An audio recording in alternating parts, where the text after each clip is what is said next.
গল্পের শীর্ষক অদ্বিতীয়া। নারী, ছোট্ট শব্দ, দুটি মাত্র অক্ষর, কিন্তু এই দুটি অক্ষরের শক্তি কতটা? এই দুটি অক্ষরের সঠিক বিশ্লেষণ করতে অনেক বড় বড় পণ্ডিতরাও হার মেনে গেছেন। নারী বা স্ত্রী খুবই ছোট শব্দ, কিন্তু সমস্ত শক্তির উৎস। নারীর বর্ণনা আমরা অনেক কাব্যগ্রন্থে দেখেছি, রামায়ণ, মহাভারত, গীতগোবিন্দম, রবীন্দ্রনাথের গল্প, বঙ্কিমচন্দ্র, শরৎচন্দ্রের এবং আরও অনেক সাহিত্যে ও গল্পের বিভিন্ন নারীর চরিত্রের বর্ণনা আমরা দেখেছি। তবে গল্পের নারী আর বাস্তবের নারীর মধ্যে অনেক তফাৎ। গল্পের নারী হলেন ললনা, তিলোত্তমা, গজগামিনী, মহীয়সী, সৌন্দর্যের পরাকাষ্ঠা, তিনি অদ্বিতীয়া। কিন্তু বাস্তবের নারীকে কিছু বছর আগে অবধি অবলা বলে মনে করা করত আমাদের পুরুষ শাসিত সমাজ, যাকে বলে কাচ্চা নিম্বু। সমস্ত সংসারের ও কিংবা সমাজের যত গুরুত্বপূর্ণ নির্ণয় সব সময় পুরুষেরাই নিত। কিন্তু বিগত কিছু বছর ধরে সমাজ ও দেশের রূপ অনেক বদলেছে। নারী স্বাধীনতা, নারী শিক্ষা নিয়ে অনেক কাজ হচ্ছে। একটা মারাঠি খুব প্রসিদ্ধ লাইন আমার এখন মনে পড়ছে, মুলগি শিখলি প্রগতি ঝালি। মানে যখন নারীর শিক্ষা হয় তখনই প্রগতি, দেশের প্রগতি হয়। যাই হোক, আমি বাস্তবে যা দেখি তা দেখি যে মেয়েদের আজকাল অফিসেও কাজ করতে হয়, বাড়িতেও কাজ করতে হয়, তার সাথে বাচ্চাদের পড়াশুনো, তাদের কলেজ, তাদের স্কুল সব কিছু দেখতে হয়। যেন মেয়েদের একটা অদৃশ্য 10টা হাত আছে, আর সেই 10টা হাত দিয়ে, দশভুজা দিয়ে তারা সমস্ত দায় দায়িত্ব পালন করে চলেছে অবিরল। আজ আমি যে গল্প বলবো সেই গল্পের নায়িকা আমার খুবই পরিচিত। বহু বছর ধরে তাকে দেখছি। অতি সাধারণ গরিব ঘরের স্ত্রী। আমার বাড়িতে বহু বছর ধরে রান্না করতো সে। 15 বছর তো হবেই।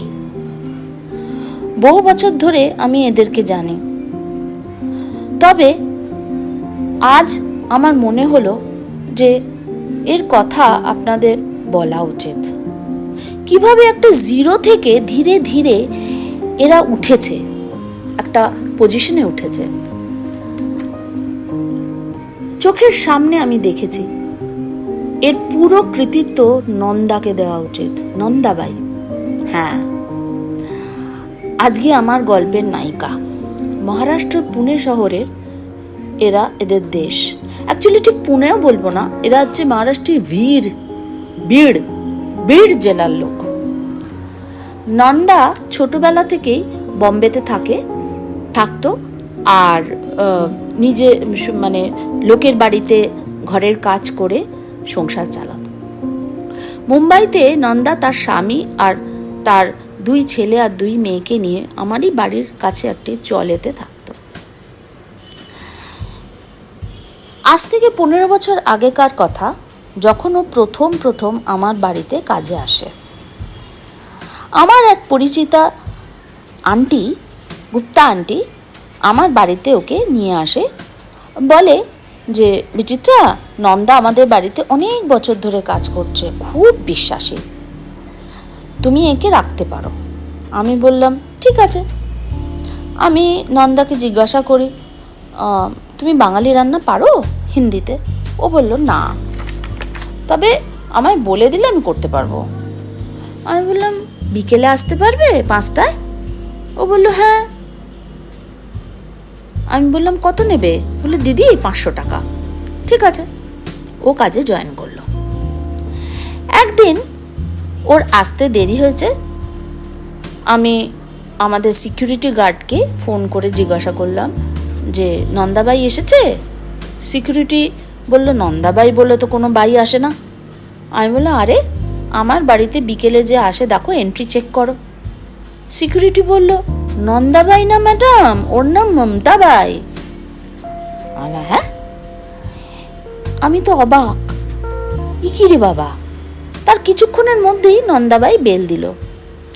আমি ওকে জিজ্ঞাসা করলাম, নন্দা, তোর নাম সিকিউরিটিরা মমতা কেন বলছে?